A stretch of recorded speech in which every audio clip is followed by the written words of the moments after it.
So let's take a look at the bets from 2025 Cheltenham Festival. This is the individual line items. Then on the right hand side, I have some breakdown which we'll come to in a minute.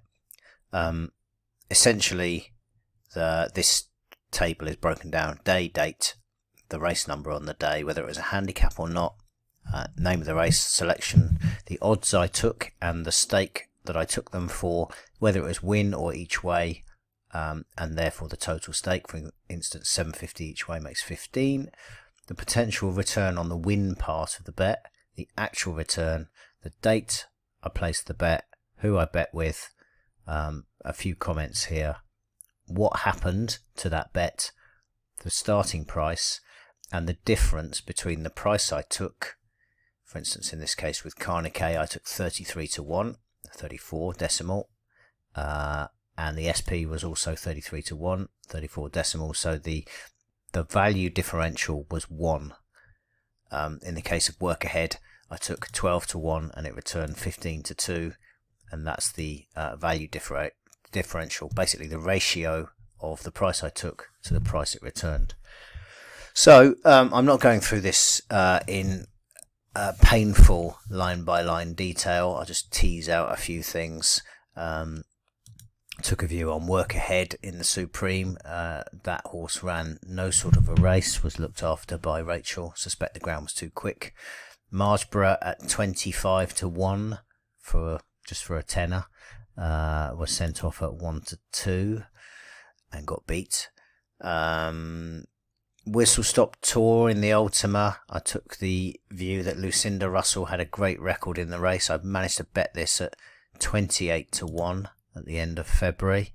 I think it drifted quite a bit. It drifted out to 12s in the end, but it was trading at 8s or something. Anyway, she won the race with her other entry, Town. Marvellous.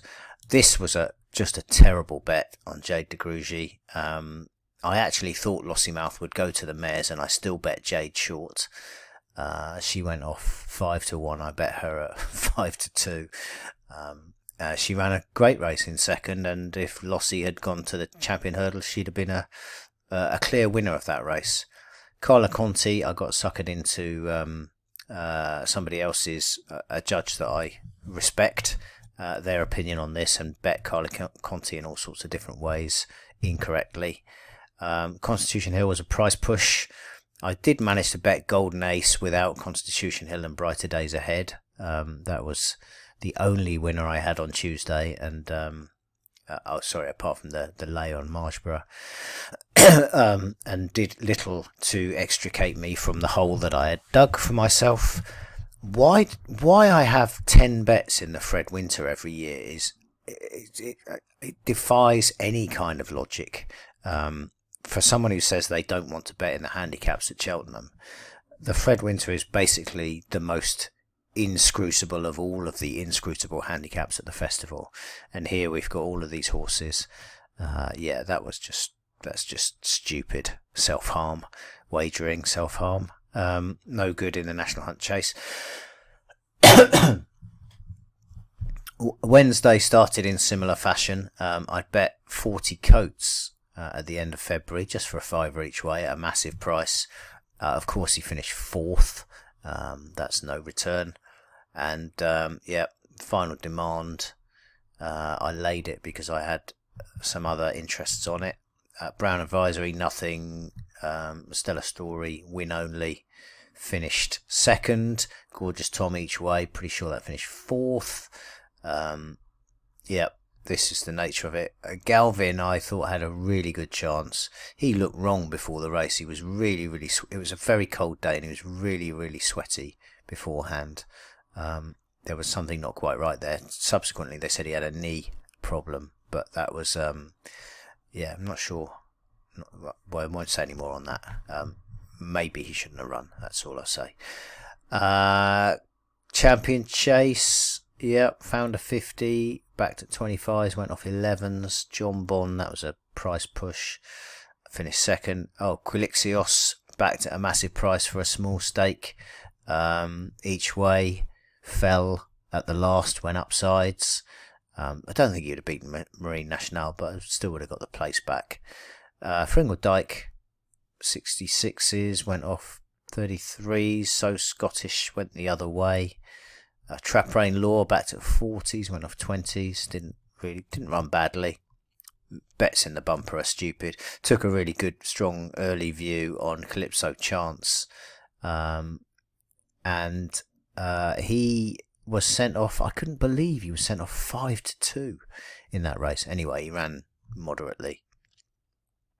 So then to Thursday, I was all in pretty much on the first on Galileo Dame. She ran disappointingly. Maybe the ground was too quick. Don't know. Anyway, that was another loser. Losers. Feet of a Dancer, win only. That finished in the frame. Patter Merchant, 7 places, finished 9th. No real excuses for these. Hartwood ran well in the Ryanair. Was no match for Factor File, but finished 2nd. Quite a big price, a bigger price than I took a couple of days earlier. He might be a horse to be interested in this race next year, with a few of the other ones too old, and Factor File, well, surely goes Gold Cup next year, so that's that. I backed the Wall Park at 25-1 in January. That ran a very nice race, but only 3rd. More handicap rubbish here. And then Friday, East India Dock, 50 quid at 10s. Got beaten by 100 to 1 shot. To be fair, it also got beaten by Lulamba, so there was that. Mondo Man, this turned into a bit of a cliff horse. He actually jumped really well in the 2 races where he pulled too hard, and then in the Triumph he jumped a bit scrappily. Obviously, it's a more stern examination and put his jumping under greater pressure. But I feel like there's probably quite a nice race in this lad. And it might be expensive to find out, but I intend to. Cargasi, I managed to back at 8s, and that one, she's a smart horse. I guess she'll go mares or Champion Hurdle. The way she pulls, the Champion Hurdle might be the better option for her. She wouldn't be a million for the Champion for me. Valgrand, should have known that this wasn't right. When Skeltons in the handicaps are fancied, they tend to get a bet, and this one went out. So that was a bad bet really.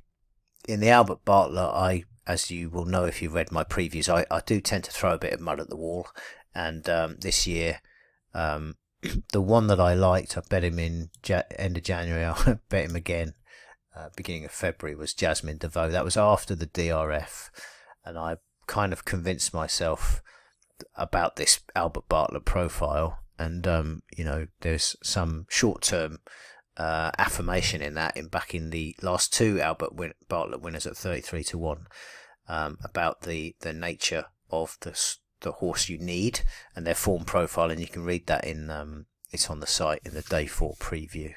So that was a very welcome return after pretty much a disastrous week up to that point. Cargasi and then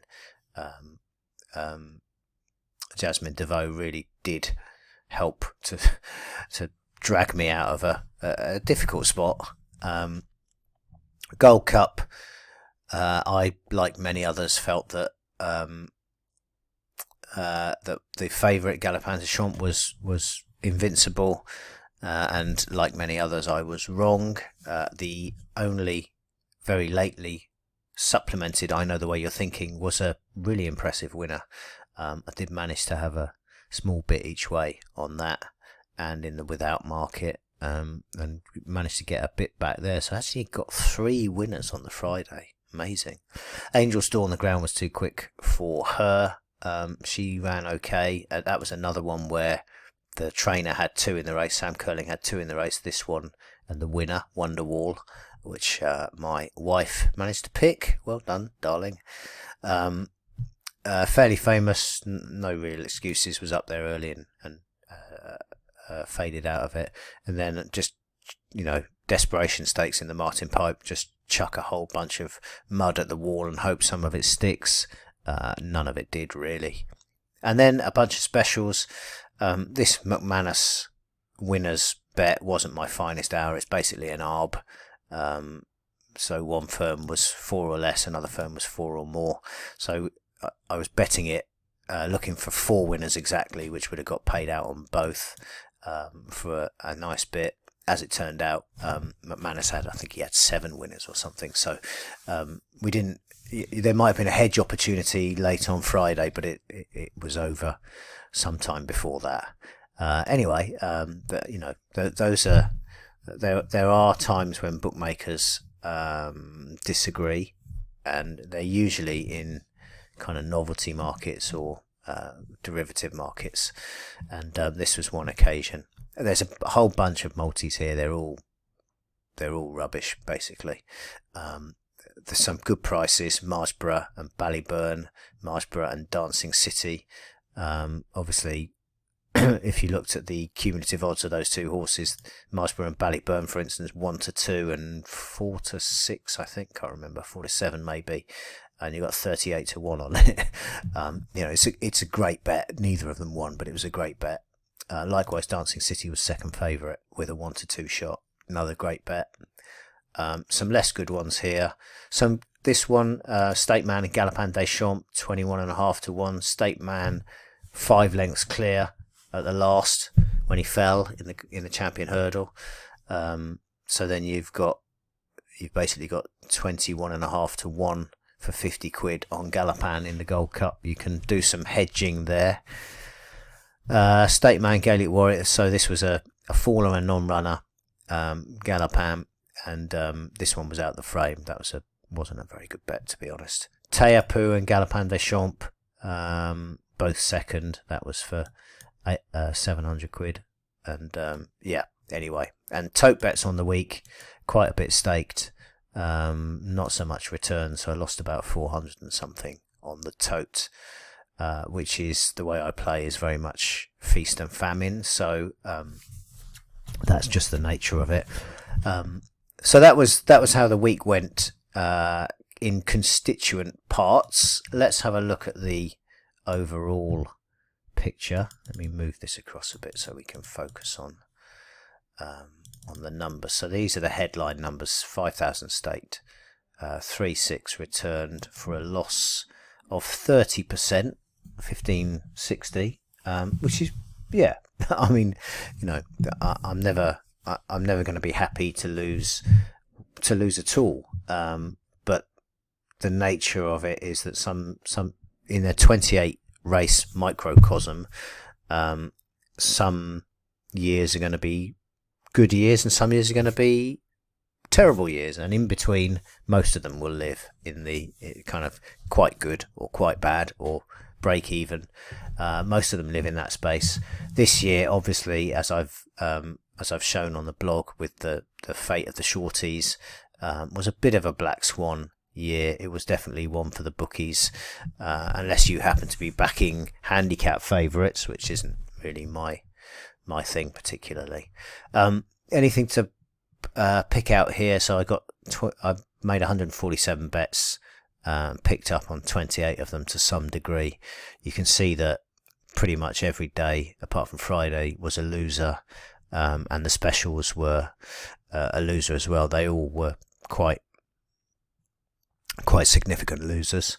There's not really much to tease out in the individual bookmaker stuff.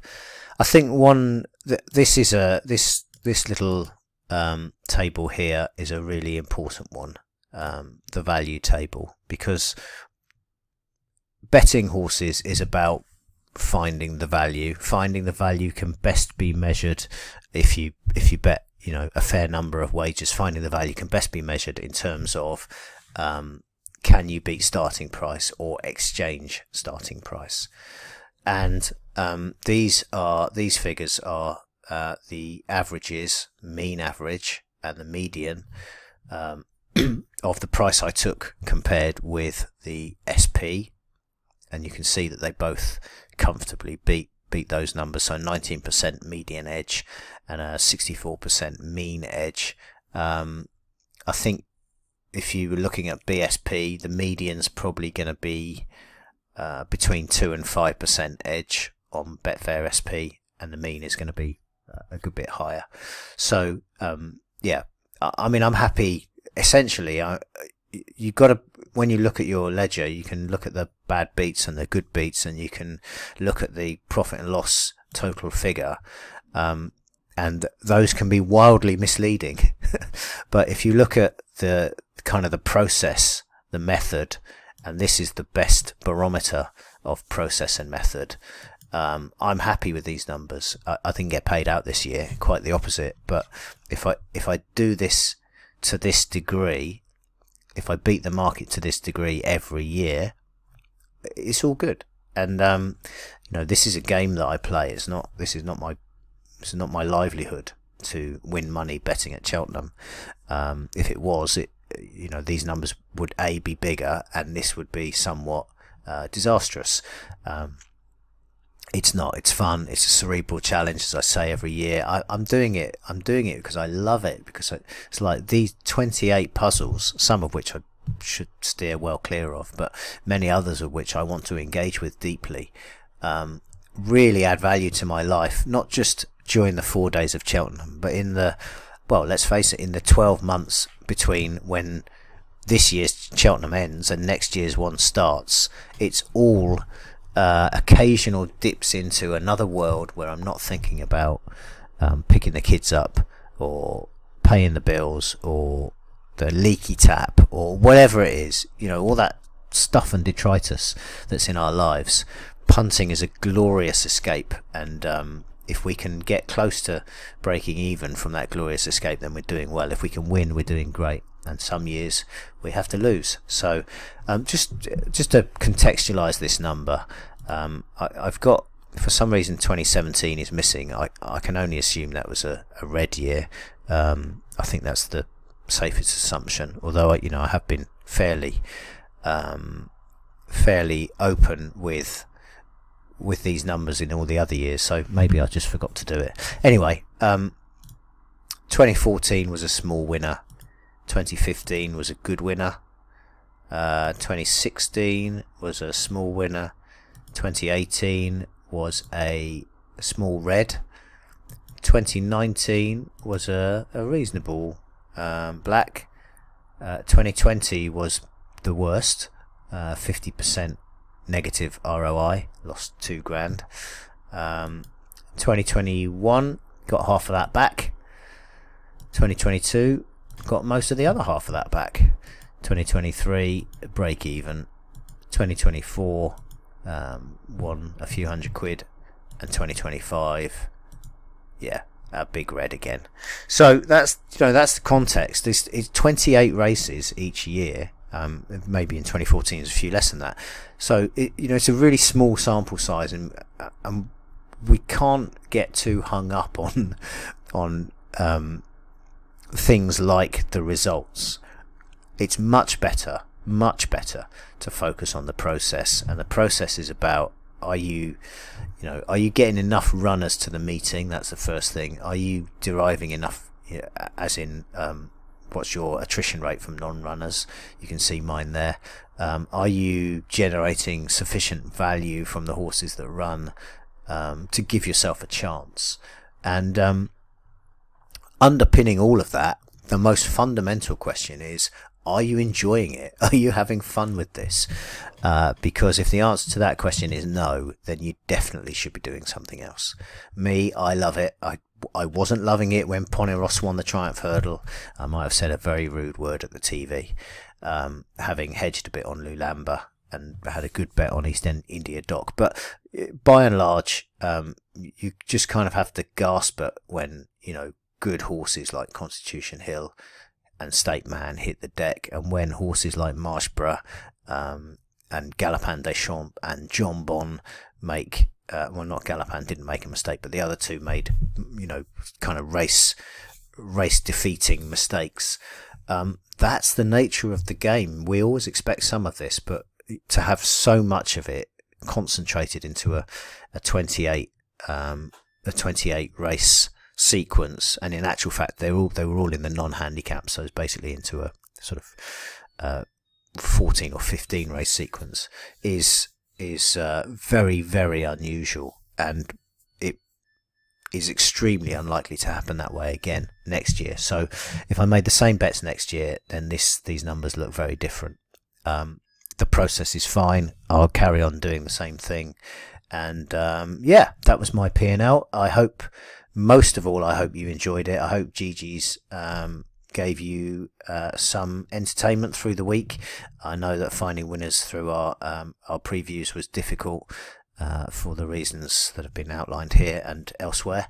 But nevertheless, it was a great week sport. There were some fantastic winners. Did feel like a changing of the guard, some real really exciting young horses coming through, and some of the older guys and girls perhaps getting to the end of their top class rope. And so much to look forward to at Aintree and Punchestown, and then the flat season, and then we'll do this all again 12 months hence. Okay, thank you for watching this video. Matt Bisogno saying goodbye for now.